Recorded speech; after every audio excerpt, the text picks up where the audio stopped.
नमस्कार और Zareen international television के प्रिय दर्शकों का स्वागत है। मैं तनवीर सिंह हूं और मैं आपको इस घंटे की ताज़ा खबरें लाने के लिए यहाँ हूं। गुलबुद्दीन हिकमतयार ने एक नोट में फिर से पहाड़ों में भागने के लिए मजबूर होने की चेतावनी दी है।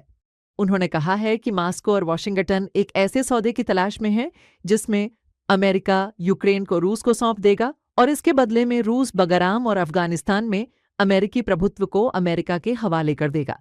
अफगानिस्तान की इस्लामी पार्टी के नेता ने अफगानों से अपील की है कि वे बाहरी खतरों के खिलाफ एकजुट हों ताकि उन्हें पहाड़ों में भागना न पड़े। काबुल में संयुक्त राष्ट्र कार्यालय के सूत्रों ने बताया कि पिछले 2 दिनों में इस संगठन की कुछ महिला कर्मचारियों का तालिबान से जुड़े लोगों द्वारा पीछा किया गया और उन्हें मौत की धमकी दी गई है। इन सूत्रों के अनुसार तालिबान ने इन महिला कर्मचारियों के पुरुषों और परिवारों को चेतावनी दी है कि वे अपनी बेटियों और महिलाओं को काम पर जाने से रोकें, अन्यथा उन्हें मौत का सामना करना पड़ेगा। तालिबान के आलोचक धर्मगुरु अब्दुल कादिर कानत की गिरफ्तारी के बाद इस समूह के लोगों ने उनके 12 वर्षीय बेटे को भी अपने साथ ले गए। मौलवी कानत के परिवार के करीबी सूत्रों ने बताया कि तालिबान के लड़ाकों ने गुरुवार की दोपहर से पहले उनके घर पर धावा बोला। उन्होंने बताया कि छापेमारी के दौरान कानत का बड़ा बेटा घर से भाग गया और इसके बदले में तालिबान के अधिकारियों ने इस परिवार के छोटे बेटे को अपने साथ ले गए। अफवाबर मल्लल का कहना है कि अफगान महिलाएं मानवाधिकारों के सबसे गंभीर उल्लंघन का सामना कर रही हैं और उनके पास न्याय पाने या नुकसान की भरपाई का कोई रास्ता नहीं है। इस संगठन का कहना है कि तालिबान ने महिलाओं के अधिकारों की रक्षा के लिए किए गए सभी सुधारों और कानूनी प्रगति को खत्म कर दिया है। अफवाबर मल्लल ने कहा है कि उसने अफगानिस्तान में महिलाओं की गंभीर मानवाधिकार स्थिति पर एक रिपोर्ट संयुक्त राष्ट्र की महिलाओं के खिलाफ भेदभाव उन्मूलन समिति को प्रस्तुत की है।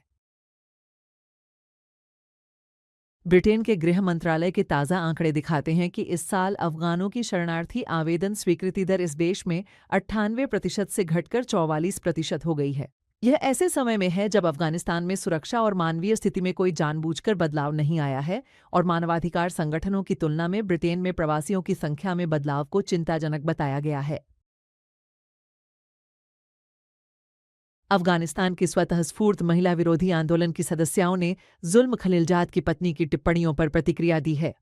उन्होंने हाल ही में एक लेख में लिखा है कि तालिबान के शासन में अफगानिस्तान की महिलाओं की स्थिति अच्छी है और मीडिया के दावों के विपरीत अफगान महिलाओं के काम करने के अधिकार को रद्द नहीं किया गया है और वे कृषि कार्यों में व्यस्त हैं। इस पर उन्होंने उसकी आधिकारिक जवाबदेही की मांग की है। सना हवाई अड्डे के पास होती हथियार गोदाम में कई विस्फोटों की घटना में कम से कम 19 लोगों की मौत हो गई है और 40 से अधिक लोग घायल हुए हैं। अधिकांश अरबी मीडिया के अनुसार लगभग 2 घंटे पहले हुए ये विस्फोट 2 घंटे तक चले और सना के उत्तर पूर्वी हिस्से में दर्जनों घरों को नष्ट कर दिया। कुछ सूत्रों के अनुसार सना में हुए विस्फोटों का कारण विमानों की ओर दागी गई असफल मिसाइलें थीं। वॉल स्ट्रीट जर्नल ने रिपोर्ट किया है कि डोनाल्ड ट्रंप दक्षिण कोरिया से कुछ अमेरिकी सैनिकों को वापस बुलाने पर विचार कर रहे हैं। इस रिपोर्ट के अनुसार लगभग 15% अमेरिकी सैन्य कर्मियों को गुआम जैसे अन्य क्षेत्रों में स्थानांतरित किया जा सकता है। यह ऐसे समय में है जब 2 वरिष्ठ कमांडर इस तरह की नीति के लागू होने के खिलाफ हैं। इजरायली सेना ने गुरुवार को दक्षिणी लेबनान के इलाकों पर नए हवाई हमले किए। रिपोर्टों के अनुसार इजरायली लड़ाकू विमानों ने नब्ते क्षेत्र में एक आवासीय इमारत पर बमबारी की। इजरायल का कहना है कि ये हमले हिजबुल्लाह की गतिविधियों को निशाना बनाने के लिए किए जा रहे हैं और यह दोनों देशों के बीच युद्ध विराम समझौते का उल्लंघन नहीं है। करीब 80 दिनों की पूरी घेराबंदी के बाद मानवीय सहायता गाजा पट्टी में पहुंची है। संयुक्त राष्ट्र ने घोषणा की है कि लगभग 90 ट्रक खाद्य सामग्री लेकर गाजा पट्टी के अंदर राहत समूहों तक पहुंच गए हैं। हालांकि संयुक्त राष्ट्र ने चेतावनी दी है कि गाजा में रहने वाले लगभग 10 लाख लोगों की जरूरतों के मुकाबले यह सहायता बहुत ही कम है। पाकिस्तान के क्वेटा शहर में कंचका प्राइवेट हाई स्कूल में हजारा संस्कृति दिवस मनाया गया। इस कार्यक्रम में इस स्कूल के छात्रों ने कविताएं पढ़ीं, गीत और नाटक प्रस्तुत किए और हजारा समुदाय की परंपराओं और रीतियों का प्रदर्शन किया।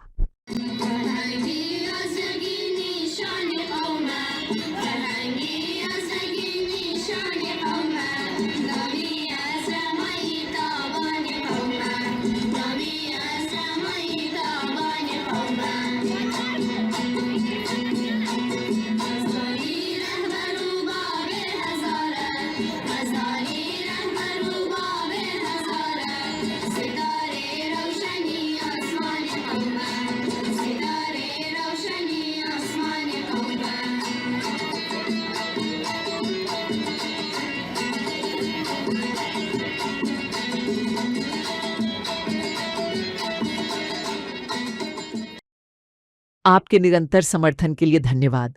प्रिय दर्शकों, आप ज़रीन टीवी को अफ़गान प्रोकेस्ट नस्तो जेलविज ज़रीन टीवी ऐप या और हमारे सोशल मीडिया प्लेटफॉर्म्स पर देख सकते हैं। अगली बार तक आप दिव्य शांति और दया में सुरक्षित रहें। ख्याल रखें और आशीर्वाद हमेशा आपके मार्ग का अनुसरण करें।